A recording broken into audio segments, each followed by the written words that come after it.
Aneesh sir has had a distinguished career, beginning in the Maoist-affected Lalgarh, where he led an anti-insurgency operation.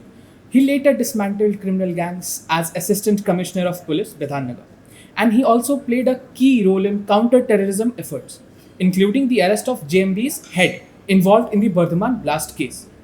His CID tenure shows significant breakthroughs, including tackling the Ranaghat rape case and infiltrating the ISIS networks. Now, serving as Deputy Commissioner of Police for Bidhannagar, he continues to lead complex law enforcement challenges with dedication and skill. Well, this is Kamal Chaudhary, And I'm Aditya Raj. and today we are here to delve into a conversation with IPS Aneesh Sarkar sir as students of the School of Law and Justice in collaboration with the School of Media of Adamas University, and to know more about his wonderful insights. Sir, it's an honor to have you with us today, and thank you so much, sir, for your valuable time that you have given us. So, how are you today? I'm fine, and it's a pleasure being here, interacting with you people. Thank you very much for calling me. Thank you so much, sir. So beginning with, So, why did you choose the Indian Police Service and not any other administrative services. See, it was partly what I got, and partly with my own preferences. And I would say that God or nature conspired to get me what I wanted. So I always wanted, after a point of time, to fight with the enemies of the state. And I had a special interest in doing that, fighting different kinds of criminal entities and things like that. When I had these thoughts, at that time I was not very clear about the police service or the administrative service and things like that. Of course, I had this interest in joining the administration, but I was not very clear, in my school days or even in the initial days of my college as to what you get to do when you get into a particular service. But this was the desire that I had, and ultimately I ended up in the police service. I think someone up there was probably listening to what I wanted, and they got me where I wanted to be. So it's brilliant. Sir, whatever we have learnt about IPS officer, a life of an IPS officer is through movies generally that we have seen. Either it is Akshay Kumar or Ajay Devgan doing whatever they do in movies, sir. So what we wanted to know is that how different or how similar the work are as an actual IPS officer and in the movies as they show. Well, it's similar in many ways, probably except some of the drama that is shown in the movies. If you're an Akshay Kumar or an Ajay Devgan playing a real life police officer, probably get to do a lot more things that on the field you're probably not in a position to do. Yes. If somebody comes and abuses you, probably get to thrash and still get the support of the people. That doesn't happen in the real life. In the real life, you have to work under certain constraints, which are of course constraints that are imposed by law and necessary for society. But there are a lot of things which are similar. Probably most of the movies that you have seen, one particular movie that I particularly liked was Ganga Jal. Yes. And that sort of showed the constraints under which you work. You have to work in a dynamic system. There are many other actors in the criminal justice system. There are many other aspects which you have to factor in. And not everything goes, in accordance with what you probably would have wanted things to go. That's what the fight is all about. There are things which, pull you back. There are times when you probably feel, what are you fighting for? You get these, bouts of depression. At least yes. in the movies they show that. So those phases do come. And it's all about, tackling those phases, going along with things. There have been different kinds of movies, there is the Singham, Yes. the Suryavanshi. That doesn't happen, frankly speaking. And there are the Ganga Jals. Yes. There's some of the web series which have come up, which are far more in tune with what actually does happen. So that is how I would say it. The life of an IPS officer is bound to be challenging. There will be, it can be a roller coaster ride. There will be times when you will be glorified and praised, and there will be times when you would probably feel that you have to run away. People, public opinion. Yes. It can come this way, it can go that way. Yes. And that is what the challenge is all about. Thank you, sir. Sir, like your initial career started at the Maoist center, that was Lalgarh. So during that, how did you handle, as you said, that the public opinion? There is an issue that kind of mistrust is there between the administrative service and the general public. So how did you handle during that situation? See, that was the first posting that I had, right? I was a DSP at that time. And the good thing about, starting your career in a place like that is that you get a lot of support from superiors. It's your first posting, you're still raw, you don't have the experience of working for many years, and I had the good fortune of being guided and directed by very senior officers and very good competent officers. So it was more about performing things on the ground. But yes, what you say is correct. There was a point in time where at least apparently there was a lot of mistrust amongst the people about the role of the police.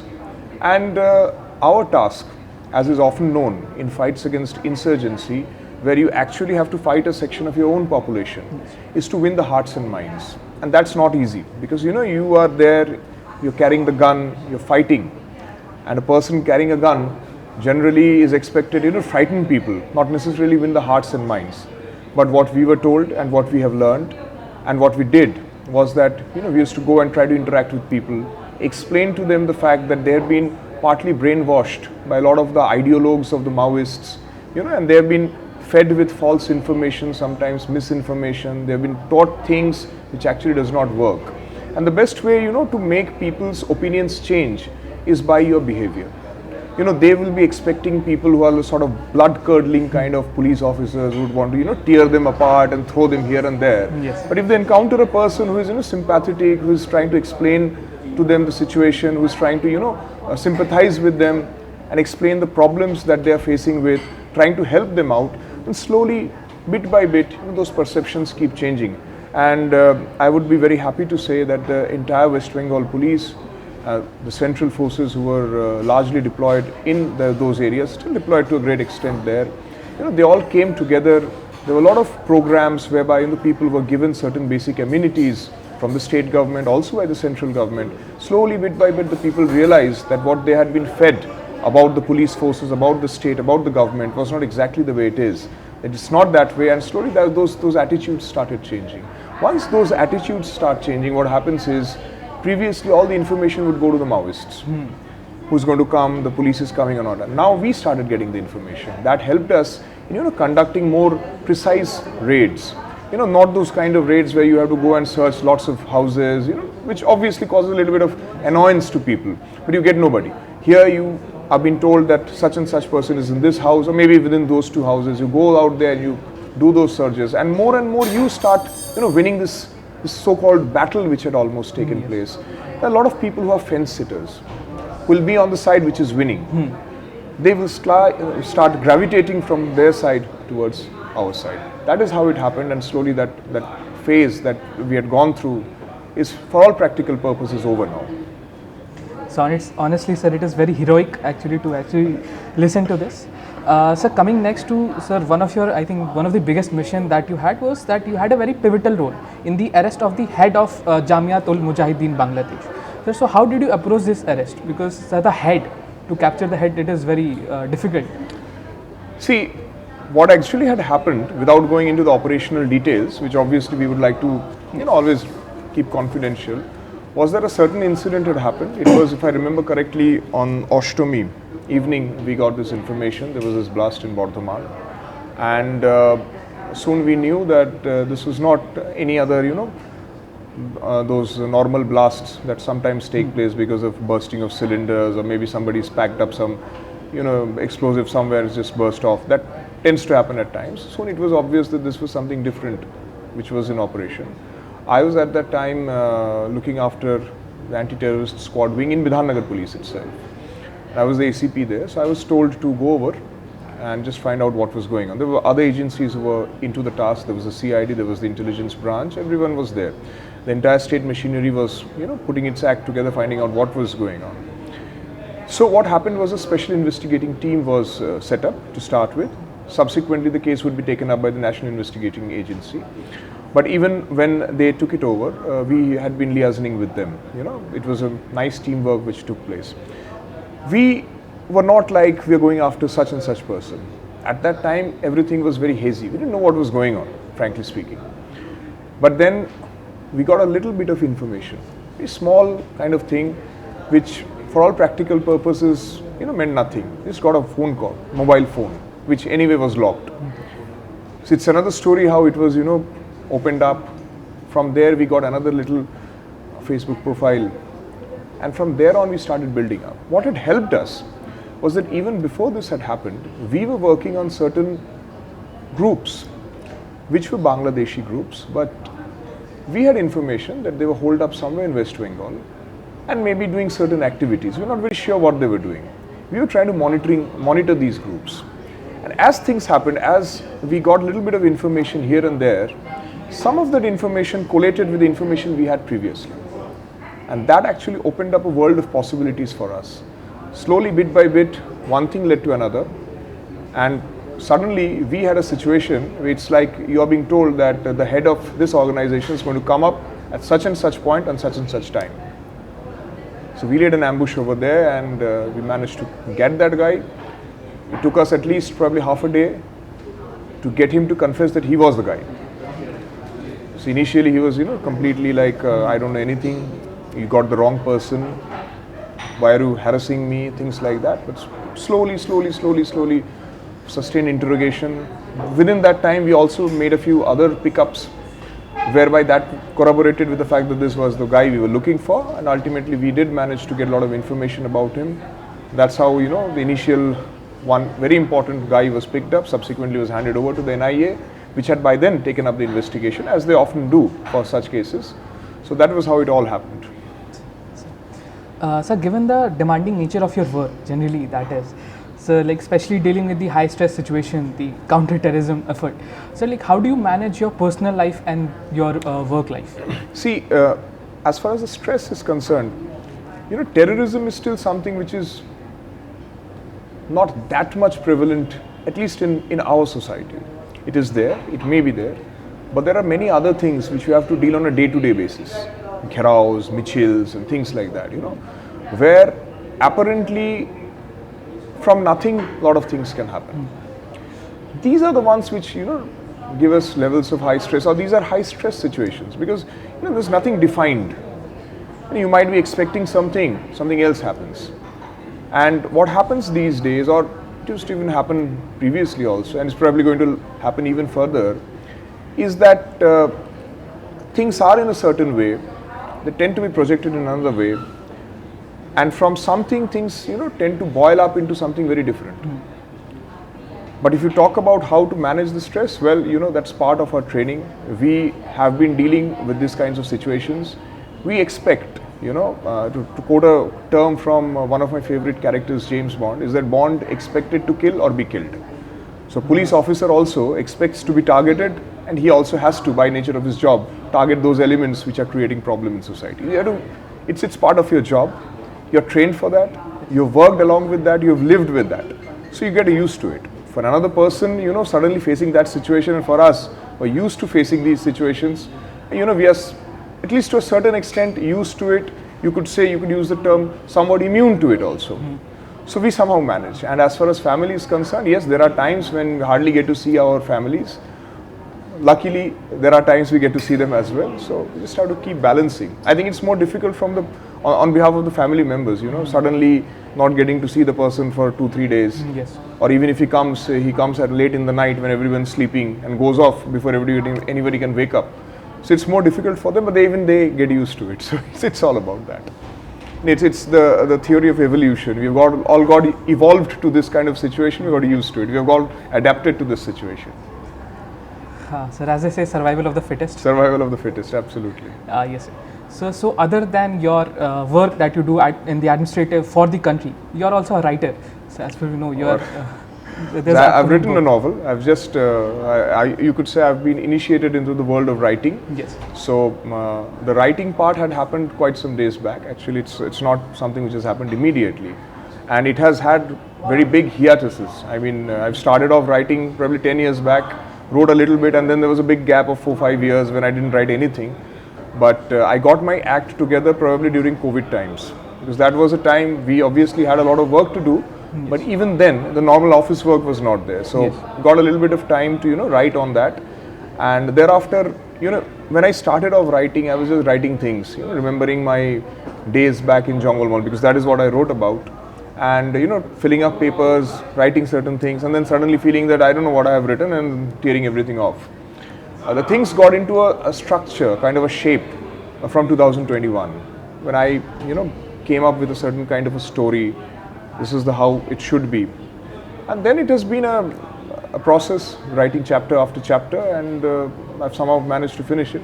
There was great concern in my family that I would never finish it in my life. But luckily I finished it, and they all celebrated that I finished it. Word is on with the publishers. Let's see how soon we can get it out. Sir, wishing you the very luck. Thank you. For the book.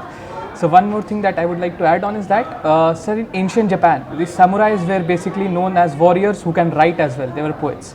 So that I would like to add that you are our modern day samurai. Thank you so much, sir. Carrying on to. Thank you. Just want to add that not just in Japan, I think there were many in India also who were great writers. Yes. They were warriors and they were writers, and sometimes those things, it does inspire me, because sometimes you tend to wonder that you're supposed to be an officer. Yes. Does that go along with the writing persona? But these kinds of diversities in personality, these kinds of examples, motivate you to keep writing on these things. So, sir, as we know that one's childhood plays a major role in shaping one's career. So, how did your childhood play a role in shaping you as a potential you currently are in? My childhood was all about reading the Mahabharata, very honestly speaking. Nowadays kids have so many things. Back then, in those days, we had only books. Right. And that helped my English. I used to read the Mahabharata by Sri Rajagopalachari. And I really enjoyed doing it, whenever I wanted to have some free time, that was spent reading that book. There was another book by P. Lal, again of the Mahabharata. So these were my constant companions. There were other books as well, it's not that there weren't. But these were ones which I always kept on reading. I loved reading the specific portions which I enjoyed reading it. So that shaped me, I am a police officer, I am a person who wants to fight enemies of the country. Somewhere it was all to do with those things. Right. The Mahabharata, and later on the Ramayana, the warriors, warrior princes, they are the ones who are protecting society, dealing with the evil elements and things like that. So that was one of the things. Apart from that, of course, my parents. If I were to talk about one person who inspired me and motivated me to join the administrative services, it was my mother. And she, groomed me, nurtured me, told me stories of what the officers are expected to do, IAS and the IPS officers and the civil servants, how they can serve society. So that was a very important aspect of my growing up, the influence of my parents and the Mahabharata. Well, that's really, really inspiring, sir. Sir, can you just share your experience during your initial posting in Lalgarh, and how did it shape you as a person? See, to begin with, that was a place I wanted to be posted. Even when we were doing this training, we used to watch about the things that were happening in Lalgarh, and it looked like a really challenging place, where you can learn a lot of things. Ultimately, as destiny would have it, as the Almighty would have it, I got posted there as a probationer. So initial days were, spent in seeing the difficulties that the police face. There were agitations going on here and there, and the police were not in a position to act, because the policy was that way at that point of time. Then the operations started, and I really wanted to be part of the operations. Though I was a probationer, and I was basically a liability for the department, because I was expected to sit back and go through the files and learn all those things. But here I was very eager to go and participate in the action. So my superiors were kind enough to allow me in, and that helped a lot. I spent time in the police camps. Every day we used to go out for operations. Here, landmines being blasted here, trackers being blasted there. We used to go along with the paramilitary forces, either the BSF or the CRPF, who were deployed at that point of time. And then slowly, those things, I really enjoyed that phase of my life. Despite all the so-called dangers that were there, I really enjoyed it a lot. Working with, the elite forces of the country, there was what is known as the Cobra Force. Learned a lot from them, about tactics, how you should respond to different situations, the fine art of intelligence gathering, how investigation of such cases should take place. That, it helped a lot. And you see what happens is when you're just new to the service, the kind of superiors that you get, that shapes you a lot. And I was lucky to have some of the best superiors. They're the stars of the police department in Bengal, and not just in Bengal, they're known all over the country. And having them as your SP, your additional SP, that helped a lot. The way they guided, the way they explained things, that helped a lot, and I would say that shaped the way for my policing life subsequently. Well, that's really an inspiring situation, sir. Sir, moving on to the questions, because we as students of law, we all often see the police forces as the executive wing of the constitution, the one who implements the law. Correct. So, sir, in your experiences that you have just mentioned, there must be a very difficult situation to navigate between the thin line of difference between national security and protecting the constitutional rights, especially the freedom of speech and expression under Article 19. So how do you see that? See, these kinds of things come up time and again, to be very honest, and we have faced that in different situations. Lalgarh was just one case. There were other situations as well where let's consider a very simple thing, going for an arrest of let's say a sensational person or a high profile person, or you're going to make an arrest, or you have to make an arrest in a place which is sort of a little bit problematic. And often what we come up is that people can gather over there and they say things. Acting too harsh on them is a problem. Sometimes if you allow those things to build up, a situation may so happen that you may not be able to come out of that guy. They might just snatch away and take him away. But you see, what you said about Article 19, all the fundamental rights that we have some reasonable restrictions. Correct. And those reasonable restrictions to a great extent because of security purposes. And those restrictions are of course codified by law. So we try to implement as much as possible. Of course, sometimes we get it wrong. There are times when the courts intervene and say that probably have overreached a bit. There are times where we feel that we could have done a little bit more. It's a fine balancing act, but that balancing act is inherent in the police's job. When you're making an arrest, you are curtailing a person's liberty. Right. But that liberty curtailment is as per law. Yeah. There are times when probably that a person is involved in something very serious. But within 24 hours, you will not be in a position to extract things out of him. Right. You have to forward him to court, and then when he comes back on remand, there will be a lot of please don't mind my saying that, but there will be people who will be there to give them buddhi. They'll give them some intelligence that don't say this, don't say that, these are your legal rights. So once you get him back in remand, what happens is it becomes difficult to break that person. But you see, that is the way we have to work all the time, and we have learned our ways of doing things. Sometimes it may go to the extent of taking a person and starting the interrogation even before reaching the police station or any other place, going on interrogating. We have our ways in which we try to extract information out of them. So that is it. I mean, this is something which is part of the policing job. There are times when you have information of something very costly being planned, and yet that if you arrest the person, you arrest him at a time when it's only in the planning stage. Right. So the law will be far more harsh on him when he has already executed. Right. But are you going to allow the guy to execute something when you know that a cognizable offense is about to take place? Obviously not.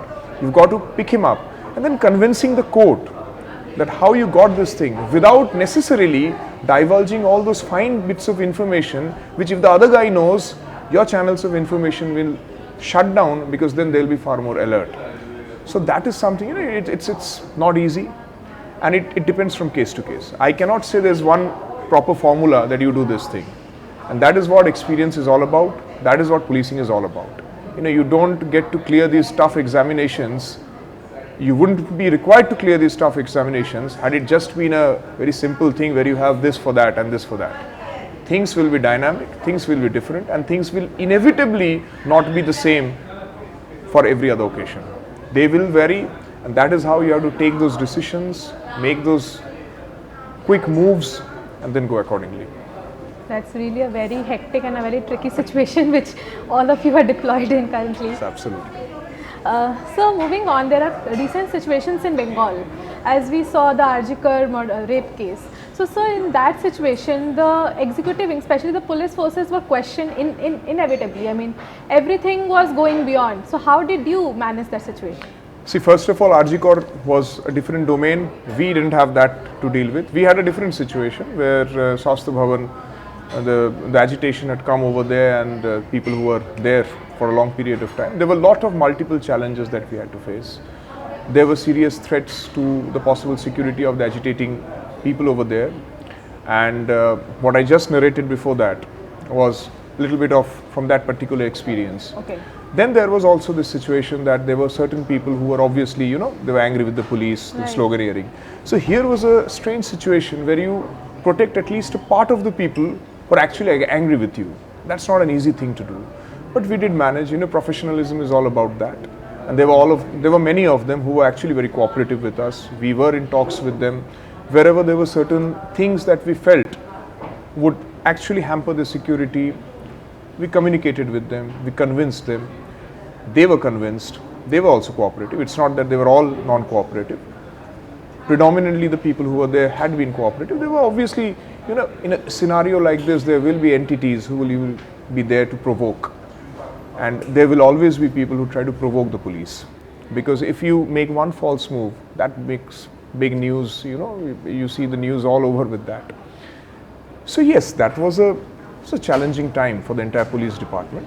But I think at the end of it, standing here, I can say with certainty that we have come out of it. And that was done through professionalism. Absolutely. In ensuring that we do not lose our cool, we do not do something which actually would be a knee-jerk reaction. We came together as a team, and I think we have passed that phase off.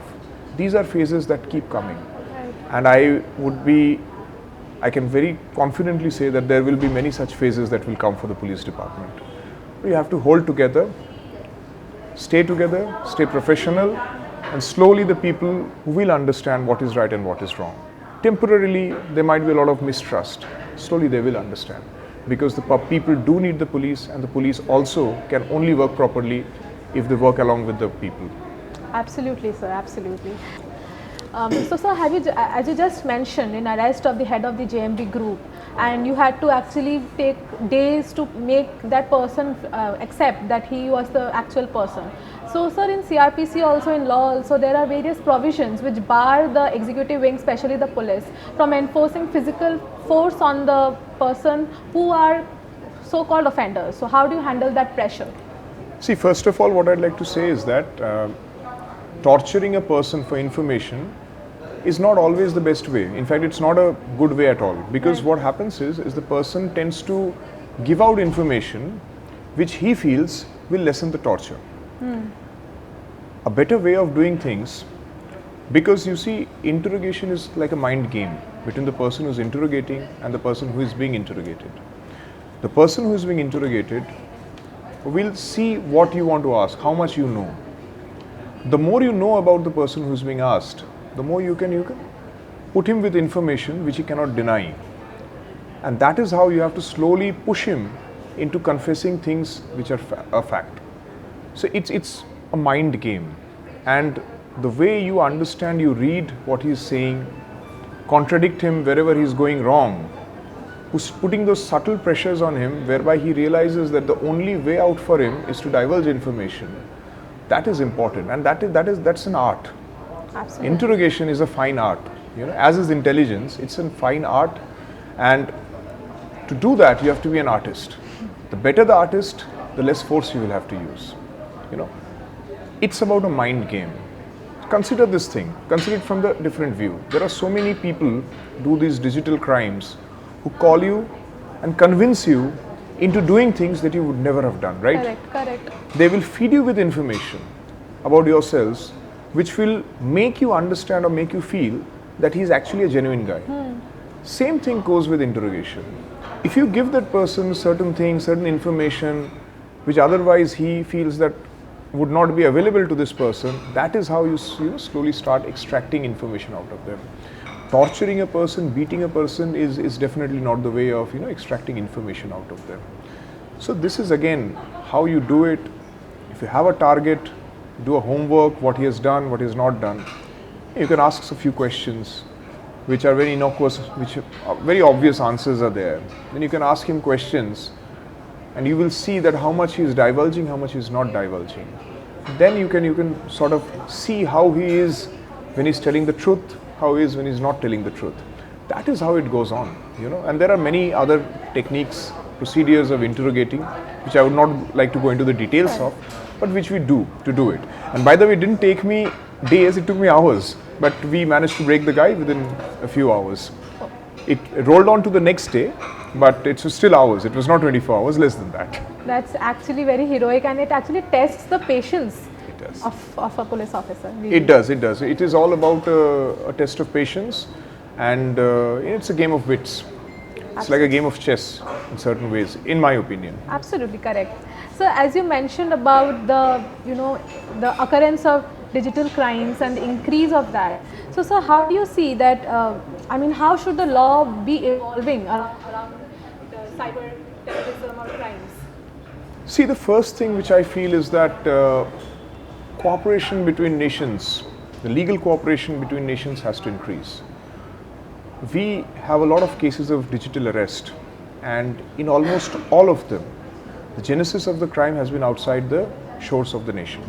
Okay. There are certain areas we've identified. Okay. See, what happens is in the normal legal procedure, the MLAT and other things, the LR, the later regulatory and all those things, it takes a lot of time, both ways. I mean, even there are countries which are affected by cyber criminals sitting in India.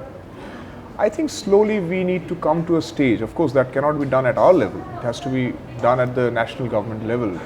And I'm sure they are doing it. There are a lot of things which have come up, whereby this information sharing has to be far more speedy. Correct. And quick. And wherever there are certain evidences about certain people holed up in certain places, it is important that this international cooperation takes place. It's affecting everybody. There are countries which are losing 1, 2, 3% of their GDP because of cybercrime. So it is something which is a very serious problem. And until and unless we have those legal protocols in place, whereby there is quick sharing of information and if necessary assistance to law enforcement agencies from one to another, whereby their criminals, when provided with sufficient evidence, is handed over. Until that happens, these things will continue to be a problem. So I think that is one way I hope that the law evolves. There are provisions of international cooperation. Of course, there are the international relations which are there. Every country is a sovereign, so it ultimately depends on that country's cooperation with another country, especially if there are crimes which are being committed from their shores and is affecting another country. So these things have to come up, and I think that is very important. Until and unless we come to that stage, these things will continue to fester us. Correct. So with that point, the principle of recognition also plays a very major role, because until and unless a state is recognized, because sir, as we see that there are various groups, for example, there is a state which is not recognized, and there are no cooperation within it. So again, the time of communication will be long. See, that is a problem, and that is more of a problem of diplomacy, to be very honest, Correct. than of enforcement. That Right. has to happen. Until and unless those things are, eased out. The more it is eased out, I won't say that those things do not happen. They do happen. But now the information comes after months. By that time, the trail would have gone cold for all practical purposes. Correct. Correct. So those are things which have to slowly come up. I'm sure there are efforts. We know there are a lot of efforts going on. Hopefully, these things will shape up and things will improve for the better. Hoping for a good future in this, sir. Absolutely. Sir, your experiences, and you have been the frontline warrior in various experiences and various encounters. So, have you ever felt that element of fear within you? No, I've never felt fear. I felt a sense of challenge. Running away from a situation does not happen. It has never happened till now. I hope it doesn't happen before. It may be a situation where you may die, Yeah. but you're not going to run away. That is not what we have learned. Not from my parents, not from the Mahabharata, and not from my police academy. That's really very heroic and very strong of you, sir. Thank you. So that's, I think that's all from my side. Now he'll continue. Okay. It's an honor to actually for us to hear from you and to actually see you in person, because whatever experience that you have, so honestly we have all seen that just in movies, and we could not actually comprehend what actually goes behind a person's mind. Sir, to end this conversation, sir, I got to know that you are you have read Mahabharata a lot, sir. So for sir, what are few learnings that the younger generation should imbibe according to you from Mahabharata? Well, first and foremost, the character of Lord Krishna. It's very important. I mean, there is one aspect of Krishna which is for the devotee. There's one aspect of Krishna for statesmanship, statecraft, battle, diplomacy. I mean, even if you just go through some of the ways in which he approached the Kauravas when the battle was before to start. I mean, there is a saying, enter into a battle after you've won it. And I used to wonder what that's supposed to mean. The battle has not yet started and yet you go to win it. But if you see the way in which Krishna approached the Kauravas just before the battle as a peace envoy, he ensured that the battle was won. To begin with, he informed Karna who he was. There was the only thorn in for the Pandavas, and he created a situation whereby Karna had already told Kunti that I'm not going to kill anybody other than Arjun. There was no question of killing Arjun. Krishna was himself with him. So you learn a lot of things about him. Understanding and focusing on his character itself in the Mahabharata is like an ocean of learning. And anybody who wants to learn about these things, statecraft, diplomacy, managing situations, it's not only about diplomacy at the international level. You know, there are small issues where we have to play the role of a diplomat. We have to negotiate things. You know, we have to deal with situations. Learning from that can help a lot. Thank you so much, sir. Thank you. Okay. Hello, this is Professor Souvik Roy. I'm the Dean of the School of Law and Justice, Adamas University.